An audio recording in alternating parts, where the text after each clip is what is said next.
백거이의 세계에 오신 것을 환영합니다. 안녕하세요. 술과 함께 떠나는 한시 여행, 백거이 편 8번째 시간입니다. 지난 7화에서 여산 초당의 평화로운 은거 생활과 겸재 정선의 그림 속 붉은 보따리 이야기, 정말 인상 깊었습니다. 안녕하세요. 네, 시작하기 전에 구독과 좋아요, 알림 설정 먼저 꾹 눌러주시면 저희에게 큰 힘이 됩니다. 감사합니다. 오늘은 그 붉은 보따리를 들고 백거이가 당도한 곳, 바로 지상낙원이라 불리는 항주에서의 이야기를 시작해보려 합니다. 지난 시간이 치유의 숲이었다면 오늘은 축제의 호수입니다. 드디어 백거이가 산에서 내려왔군요. 당시 그의 나이 51세, 항주 자사로 부임했죠? 그렇습니다. 820년, 헌종이 죽고 목종이 즉위하자 백거이는 장안으로 복귀했습니다. 그런데 2년 뒤인 822년, 그는 정치적 소용돌이인 장안을 스스로 떠나 항주 자사를 자청합니다. 좌천이 아니라 자신이 원해서 떠난 길이었죠. 왜 스스로 떠났을까요? 강주에서 깨달은 중은의 지혜 때문입니다. 장안의 권력 다툼에 휘말리기보다는 지방에서 백성을 위해 일하며 자연을 즐기는 삶이 더 행복하다는 걸 알았던 거죠. 그가 항주에 도착해서 가장 먼저 한 일이 무엇인지 아십니까? 글쎄요, 시를 썼을까요? 아니면 술을 마셨을까요? 놀랍게도 삽을 들었습니다. 당시 항주의 명소인 서호, 옛 이름 전당호는 관리가 안 되어 잡초가 무성하고 둑이 무너져 농민들이 고통받고 있었거든요. 백거이는 붓을 잠시 내려놓고 대규모 치수 사업을 벌여 둑을 쌓았습니다. 사람들이 그 둑을 백거이의 성을 따서 백제라고 불렀죠. 지금도 서호에 가면 그 아름다운 둑을 걸을 수 있습니다. 시인인 줄만 알았는데 행정가로서도 유능했군요. 백상을 위한 둑을 쌓고 난 뒤의 서호 풍경.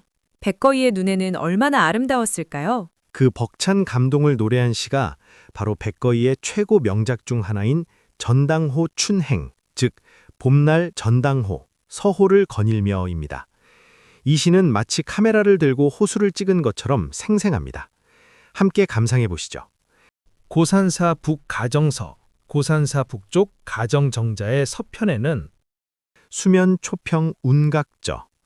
호수물은 둑과 평평하게 차오났고 구름은 낮게 깔렸네. 수면이 둑과 평평하다. 자신이 쌓은 제방 덕분에 물이 가득 찬 모습을 보고 얼마나 뿌듯했을까요? 맞습니다. 그리고 시선은 하늘의 새들에게로 옮겨갑니다. 기처 조행 쟁난수. 몇 곳엔 철 잃은 꾀꼬리들이 따뜻한 나무를 차지하려 다투고 수가 신연 탁춘니. 어느 집 제비들인지 둥지 지을 봄 진흙을 물어 나르네.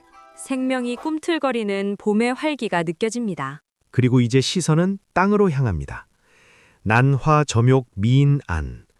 흐드러지게 핀 들꽃들은 점점 사람의 눈을 홀리려 하고 천초 재능 몰마제.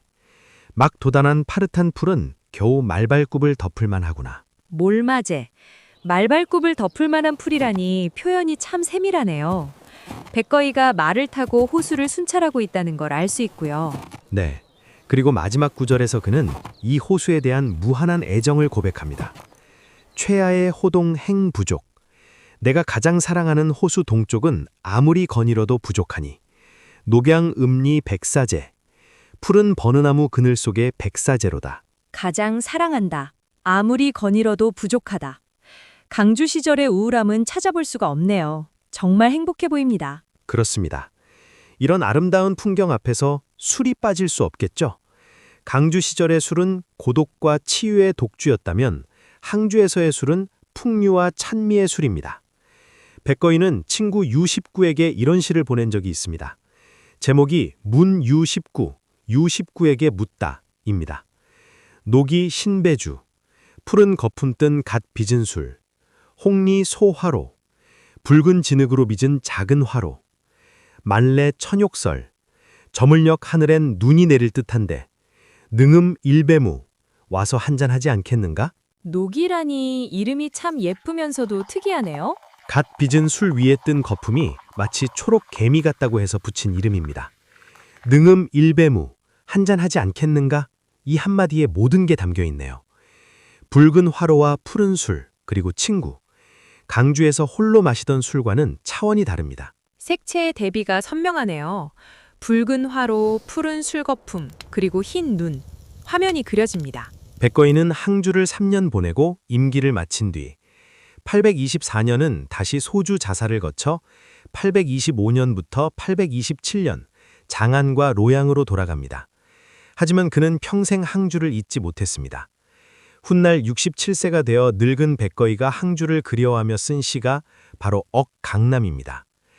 강남호, 강남은 참 좋았지. 풍경 구증암, 그 풍경 예전부터 익히 알고 있다네. 아, 이제 드디어 그 유명한 색채의 마술이 나오는군요. 네, 기억 속의 항주는 현실보다 더 강렬한 색으로 남아 있었습니다.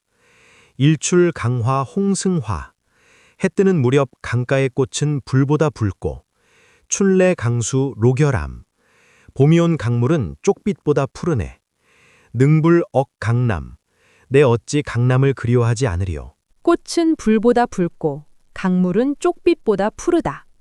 강렬한 붉은색과 푸른색의 대비가 정말 눈이 부실 정도네요. 7화의 겸재정선 그림 속 붉은 보따리가 8화에서는 불보다 붉은 꽃으로 활짝 피어난 느낌이에요. 정말 멋진 해석입니다. 백거이에게 항주는 인생에서 가장 붉고 푸르렀던 청춘의 봄 그 자체였으니까요. 그는 이어지는 시에서 이렇게 못박아 말합니다. 억강남, 강남을 그리워하노라. 최역 시 항주. 가장 그리운 것은 항주라네. 정치적 실현을 딛고 백성을 위한 둑을 쌓으며 자연과 하나가 되어 술잔을 기울였던 백거이. 그의 인생에서 가장 빛나던 순간을 함께한 것 같아 마음이 벅차오릅니다. 오늘 소개해드린 시들을 다시 한번 온전히 감상해 보시죠. 전당호, 춘행, 고산사 북쪽, 가정정자의 서편에는 호수물은 둑가 평평하게 차올랐고 구름은 낮게 깔렸네. 몇 곳엔 철 잃은 꾀꼬리들이 따뜻한 나무를 차지하려 다투고 어느 집 제비들인지 둥지 지을 봄 진흙을 물어나르네. 흐드러지게 핀 들꽃들은 점점 사람의 눈을 홀리려 하고 막 돋아난 파릇한 풀은 겨우 말발굽을 덮을만 하구나. 내가 가장 사랑하는 호수 동쪽은 아무리 거닐어도 부족하니 푸른 버드나무 그늘 속에 백사제로다. 문유 19 푸른 거품 뜬 갓 빚은 술, 붉은 지묵으로 빚은 작은 화로. 저물녘 하늘엔 눈이 내릴 듯한데 와서 한잔하지 않겠는가? 강남. 강남은 참 좋았지. 그 풍경 예전부터 익히 알고 있다네. 해 뜰 무렵 강가의 꽃은 불보다 붉고 봄이 온 강물은 쪽빛보다 푸르네. 내 어찌 강남을 그리워하지 않으리요. 강남을 그리워하노라. 가장 그리운 것은 항주라네. 이제 백거이는 항주와 소주를 거쳐 인생의 마지막 정착지인 낙양으로 향합니다. 그곳에서 그는 자신을 취음 선생이라 칭하며 인생의 덧없음마저 술과 웃음으로 승화시키는 경지에 이르게 됩니다. 취해서 읊조리는 선생이라니 호부터가 예사롭지 않네요. 다음 9화에서는 백거이의 말년, 낙양에서의 삶과 그가 스스로 지은 취음 선생전, 그리고 죽음을 앞두고 정리한 그의 시집 이야기를 다루겠습니다. 인생의 황혼역, 백거이가 들려줄 마지막 지혜가 기대됩니다. 오늘 항주의 봄바람을 느끼셨다면 구독과 좋아요, 알림 설정 부탁드립니다. 여러분의 가장 붉고 푸르렀던 시절은 언제인가요? 오늘 밤엔 추억을 안주 삼아 능음 일배무 한잔하지 않겠는가? 다음 시간 낙양의 노을 속에서 기다리겠습니다. 고맙습니다. 다음 시간에 뵙겠습니다.